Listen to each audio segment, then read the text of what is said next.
Hello hi friends, ఎలా ఉన్నారండి? అందరూ బాగున్నారు కదా? ఈరోజు వీడియోలో రాయలసీమ స్టైల్లో పాయసం ఎలా తయారు చేయాలో చూద్దాం. ఇలా ఒకసారి మీరు పాయసం ట్రై చేసి చూసారంటే నెక్స్ట్ టైం కూడా ఇలానే చేసుకొని తింటారండి. అంత టేస్టీగా ఉంటుంది ఈ పాయసం అయితే. ఇప్పుడు దీని తయారీ విధానం చూద్దాం.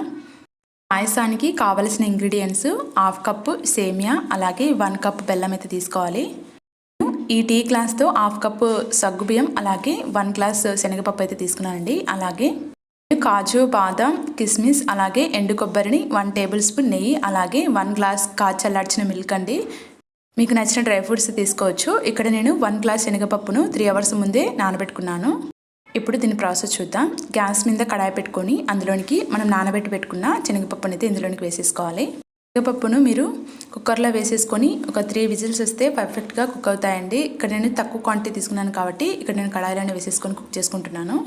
శనగపప్పు కుక్ అయ్యేలోపు వేరొక సైడు నెక్స్ట్ కడాయిని పెట్టుకొని అందులోనికి డ్రై ఫ్రూట్స్ అయితే మనం ఫ్రై చేసుకుంటాము. ఇందులోనికి 1 టేబుల్ స్పూన్ నెయ్యిని యాడ్ చేసుకొని ఈ విధంగా మెల్ట్ అయిన తర్వాత మనం చిన్న చిన్న పీసెస్గా కట్ చేసుకున్న డ్రై ఫ్రూట్స్ని అయితే యాడ్ చేసుకోవాలి. ఇక్కడ నేను ముందుగా బాదంని అయితే యాడ్ చేసుకుంటున్నాను. బాదం కొంచెం ఫ్రై కావడానికి లేట్ అవుతుంది కాబట్టి ఇలా ఫస్ట్గా నేను బాదం యాడ్ చేసుకొని ఇలా కొంచెం లైట్గా ఫ్రై అయిన తర్వాత ఇందులోనికి కాజుని కూడా యాడ్ చేసుకొని మనం మిక్స్ చేసుకోవాలి. కాజు కూడా మనకి లైట్ బ్రౌన్ కలర్ వస్తే సరిపోతుంది. మీరు ఈ డ్రై ఫ్రూట్స్ని ఫ్రై చేసేటప్పుడు గ్యాస్ సిమ్లోనే పెట్టేసుకొని చేసుకోండి. లేకపోతే ఓవర్గా మంట పెట్టేసి హై మంటలో పెట్టేసి మనం కుక్ చేసుకున్నామంటే అవి తొందరగా మాడిపోయి టేస్ట్ కూడా ఖరాబ్ అయిపోతుంది. ఆ తర్వాత ఇందులోనికి ఎండు కొబ్బరిని వేసేసుకొని మిక్స్ చేసుకోవాలి. అలాగే ఫైనల్గా ఎండు ద్రాక్షని కూడా వేసేసుకొని మనం మిక్స్ చేసుకుంటామంటే ఇవి తొందరగానే ఫ్రై అవుతాయండి. ఎండు ద్రాక్ష అయితే చూసారు కదా, ఈ విధంగా మనకి లైట్ బ్రౌన్ కలర్ వచ్చిన తర్వాత అన్ని డ్రై ఫ్రూట్స్ అనేది సపరేట్ బౌల్లోనికి తీసేసుకోవాలి.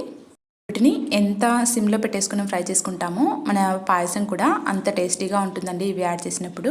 నెక్స్ట్ అదే కడాయిలోని ఇందులోనికి మనం సైడ్ పెట్టుకున్న 1/2 కప్పు సేమియాని అయితే వేసేసుకొని కొంచెం లైట్గా ఫ్రై చేసుకోవాలి. ఇవి ముందుగానే రోస్టెడ్ చేసి ఉంటారండి. కొంచెం లైట్గా ఫ్రై చేసుకుంటే మనం పాయసంలో యాడ్ చేసినప్పుడు మెత్తగా కాకుండా స్టిక్కీగా ఉంటాయి.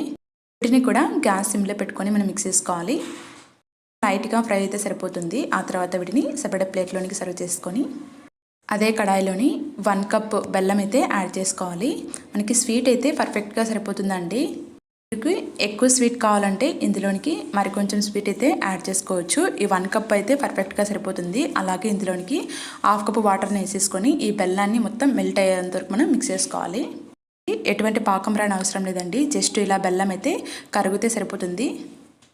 తర్వాత దీనిని సైడ్ పెట్టేసుకొని నెక్స్ట్ మనం సైడ్ పెట్టుకున్నాం కదా ఈ శనగపప్పుని అయితే చూసేద్దాం. చూసారు కదా, ఈ విధంగా మనకి హాఫ్ వరకు కుక్ అయిపోయిందండి. ఈ స్టేజ్లో మనం నానబెట్టుకున్న సగ్గుబియ్యాన్ని వేసేసుకొని మిక్స్ చేసుకోవాలి. మనం 2 అవర్స్ ముందు నానబెట్టుకున్నామంటే ఇవి తొందరగా కుక్ అయిపోతాయండి. పెట్టి ఒక 1 మినిట్ అట్లా కుక్ చేసుకుంటే చాలండి. హై మంటలో పెట్టేసి చూసారు కదా ఎంత పర్ఫెక్ట్గా కుక్ అయిపోయాయో. ఆ తర్వాత ఇందులోనికి మనం ఫ్రై చేసి పెట్టుకునే సేమియాని అయితే యాడ్ చేసుకోవాలి. సేమియాని కూడా లైట్గా కుక్ అయ్యేంత వరకు మనం కుక్ చేసుకోవాలి. మనం సేమియాని యాడ్ చేసిన తర్వాత మంటని సిమ్లో పెట్టేసుకొని ఇలా 2-3 మినిట్స్ కంటిన్యూగా మిక్స్ చేస్తూ ఉంటే మనకి ఈ విధంగా కుక్ అయిపోతాయి. ఈ స్టేజ్లో మనం సైడ్ పెట్టుకున్న పాలను అయితే యాడ్ చేసుకోవాలండి. పాలు మొత్తం ఇందులో మిక్స్ అయ్యేలా కలిపేసుకున్న తర్వాత మనం సైడ్ పెట్టుకున్న బెల్లం వాటర్ని అయితే ఇందులోనికి వేసేసుకోవాలండి. ఇక్కడ నేను బెల్లం వాటర్ని స్టెయినర్లోనికి వడగట్టుకుంటున్నాను. ఇలా వడగట్టుకోవడం వల్ల అందులో ఏమైనా నలకల్లాగా ఉంటాయి కదా అవైతే ఈజీగా రిమూవ్ చేసేసుకోవచ్చు. బెల్లం వాటర్ని వేసుకున్న తర్వాత మంటని సిమ్లో పెట్టేసుకోవాలండి పూర్తిగా. ఆ తర్వాతనే వీటిని స్లోగా మనం మిక్స్ చేస్తూ ఉంటే ఈ బెల్లం వాటర్ మొత్తం ఇందులో మిక్స్ అయ్యేలా కలిపేసుకోవాలి. హై ఫ్లేమ్లో పెట్టేసి ఎక్కువగా తిప్పేయొద్దండి. అలా తిప్పేసుకున్నామంటే ఇందులోనికి పాలు యాడ్ చేసాం కదా, పాలు ఇరిగిపోయే ఛాన్స్ ఉంటుంది. తర్వాత ఇక్కడ నేను ఫ్లేవర్ కోసం 3 యాలకులను అయితే ఇలా కచ్చాపచ్చిగా దంచుకొని యాడ్ చేసుకుంటున్నాను. మీ దగ్గర పౌడర్ ఉంటే పౌడర్ కూడా యాడ్ చేసుకోవచ్చు.